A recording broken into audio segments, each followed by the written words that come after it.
Start off our local news from the North Coast Journal. Tribal Seas discusses the ongoing process of implementing the Marine Life Protection Act that has been going on for the last 12 years.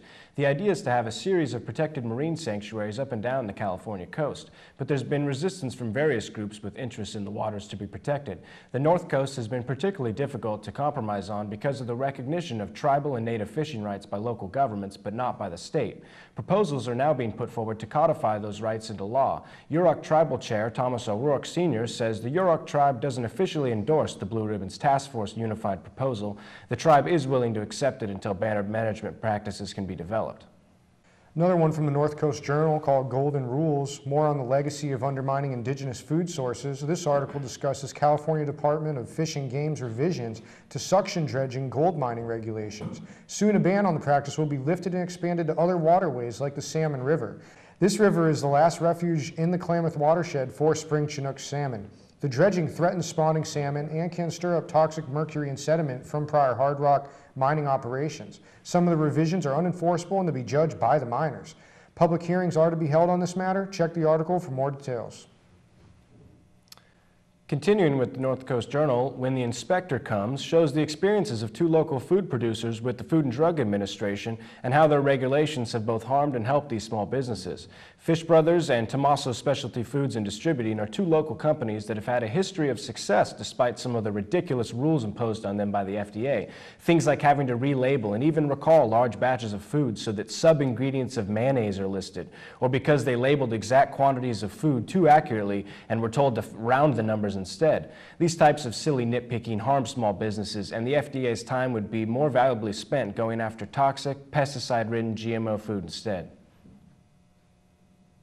From the North Coast Journal, this one's called Realignment. Citizen activists protesting the Caltrans project to widen the 101 in Richardson Grove consider the actions to be an invasion by land through the grove and a threat to the redwoods' health. 12 people were arrested, half of which were locking arms on a railing that was sawed off by a sheriff's officer. As for the idea of invasion, imports have been a detriment to our nation and may destabilize our region's ability to survive during a collapse. The budget for this project would be better spent on bike trails. Yeah, continuing on the Richardson Grove from the Times Standard, my word, nothing good can come to redwoods as a result of Richardson Grove project. It's a letter to the editor written by Stan Binney, who recently participated in the Richardson Grove demonstration and also authored a journal publication concerning the death of trees shortly following disruption of their root system. He says that the proposed plan would inevitably damage the old-growth redwoods root system and would eventually lead to death for those trees. He also makes the very ironic point that in Richardson Grove State Park, just feet from where the road project is proposed, there are signs that say, "Area closed to protect roots," and another nearby sign that says, ironically, one of the greatest threats to a redwood's longevity comes from well-intentioned humans. Continuous foot traffic compacts the soil around a tree, damaging its networks of fine surface roots and restricts their intake of water and nutrients. For this reason, visitors are asked to stay on designated paths. How is it there's concern about foot traffic damaging the roots of ancient redwoods, but there seems to be little concern over heavy equipment crushing their roots, or the fact that the project will require the cutting, filling, and compacting of soil over their delicate root systems? Another from the North Coast Journal called Big Job. Some think credit unions are the salvation from the crooked banking cartels, but closer inspection reveals that many of them lost money in 2008, while top execs made around $1 million in compensation. A marketing exec for a local Coast Central credit union took the head in the sand approach to knowing what his boss makes and refused to forward a press inquiry to anyone. The CEO was reached and argued an accounting tactic posted losses from investments during the financial crisis early, but it doesn't change his not-for-profit million-ish salary level. Nonetheless, for a 4-year period, CCCU made about $15 million and is one of the strongest credit unions in the state. From the Times Standard, lawsuit filed against Eureka's Ingomar Club. Employee alleges sexual harassment, hostile work environment against club fellow employees. Another instance of sexual harassment is in the papers locally, this time filed by Jennifer Partsofis against the Ingomar Club and intern assistant manager Anthony Pagini. She alleges continued sexual harassment and a hostile work environment because of her continued refusal of his advances. There's not alleged to have been any physical contact between the two. The article notes, Ingomar business tends to stay within the Ingomar. It's the sort of thing that they would obviously try to avoid, but here we are. Now from the San Francisco Chronicle, North Coast banks thrust in the Fed's war on drugs. Rather than go after their criminal banking overlords, federal overseers are instructing our local banks to probe account transactions for so-called money laundering and drug deals. Some dispensary accounts have been closed due to these federal pressures. Aside from drug war being an illegal and unconstitutional violation of state sovereignty, during alcohol prohibition, Al Capone's conviction for tax evasion led to the strategy of money laundering to avoid a similar fate. The term originates from mob accountant Meyer Lansky's strategy of buying laundromats to use as front businesses.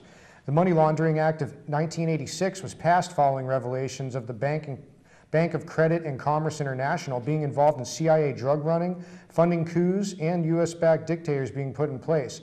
BCCI was nicknamed Bank of Crooks and Criminals International. Basically, government misdoings have caused this problem reaction solution regulation. Case in point, the September 11 attacks, which expanded financial monitoring for the terrorism that elements within the U.S. government were responsible for. Watch free on Google Video, Fabled Enemies, Everybody's Gotta Learn Sometime, or Loose Change Final Cut to learn more about the untold story of 9/11. From the North Coast Journal, Cash Flow Problems covers the technical issues that Suddenlink has been experiencing with their internet service and how they tried to mitigate the issue by storing websites on their servers and periodically updating them. This tactic of caching websites is not only shoddy and dishonest, but it led to some secret security hazards as well. Suddenlink would cache websites when people's login names and emails were visible and publish those for the public to view. Many email addresses were revealed of commentators who were supposed to be anonymous. Worse yet, Suddenlink's explanation when customers complained about these problems and the ever-present slow internet speeds was that they should pay for a business account. I personally have never seen my internet reach the speed of 8 megabytes per second that I pay for monthly. Suddenlink should drop the price and stop false advertising. From the San Francisco Gate, Forensic Medical Group Scrutinized, a joint investigation by ProPublica, Frontline, NPR, and the Investigative Reporting Program at UC Berkeley and California Watch has found troubling practices by Forensic Medical Group, Inc., contracted for some or all death investigations by Northern California coroners. Some employed by FMG were fired from other jobs for substandard work. FMG seems to be renowned for dissecting the wrong bodies, sending innocent people to jail, and having excessive caseloads over recommended yearly standards for the doctors, thus sacrificing quality for quantity. One famous case of FMG's repercussions on innocent people is Corbin Easterling, who was imprisoned in the hellish so-called California correctional system for 18 months after his wife died of hypothermia on their stranded jet ski. After FMG reversed its foul play conclusion, Corbin died of a meth overdose 11 months later. Yet another outrageously troubling aspect of our pathetic justice system. From the Humboldt Herald, HSU Nixes nursing program is a copy of a letter sent by HSU President Roland Richmond describing the reasons why his administration has decided to cut the nursing program from the university. Citing the high cost of the program, its inability to attract and retain qualified faculty, and its overlap with College of the Redwoods' 2-year nursing program that trains registered nurses as the main reasons. This decision will no doubt affect not only students at HSU and College of the Redwoods, but our entire health system, especially on the rural North Coast, as universities are run more like for-profit businesses than educational institutions that are supposed to better society. I actually spent 2 years in the eye of the storm of the CSU budget issues and have seen repeated cuts to academics while administrative pay increased. Despite having a German name and sister campus in Germany, German is another program that didn't survive Richmond's administration, despite a performance review leading to another raise revering him for language preservation. Considering a nursing shortage in the country and a dictatorial management style of HSU, it is no wonder that they can't retain faculty while practically getting paid off to gut education. From the North Coast Journal, a growing community discusses the increasing interest in community gardening on the North Coast and how these ideas have spread across the country. Community gardening is a great way to keep our food production local and healthy, and also serves to bring like-minded individuals together to create something that is a benefit to our whole community.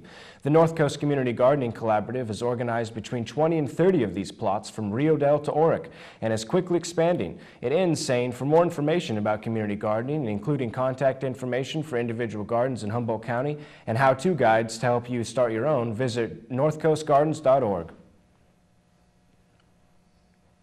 From CounterPunch, farewell to the utterly unique John Ross. This chronicles the epic life of John Ross, who quite frankly raged against the machine like few others before dying of liver cancer at 73. Ross is considered one of the last of the beat poets and has written and acted extensively in the interests of those victimized by the New World Order agenda. His body was brutalized by the police state around the globe, from Israeli settlers to Mexican police. Quite a fascinating read if you've never heard of his work. I want to add that these are the type of role models we should have in life, not sports stars and fake celebrity women, but people who fight for the rights of the oppressed and exploited and who never back down to tyranny.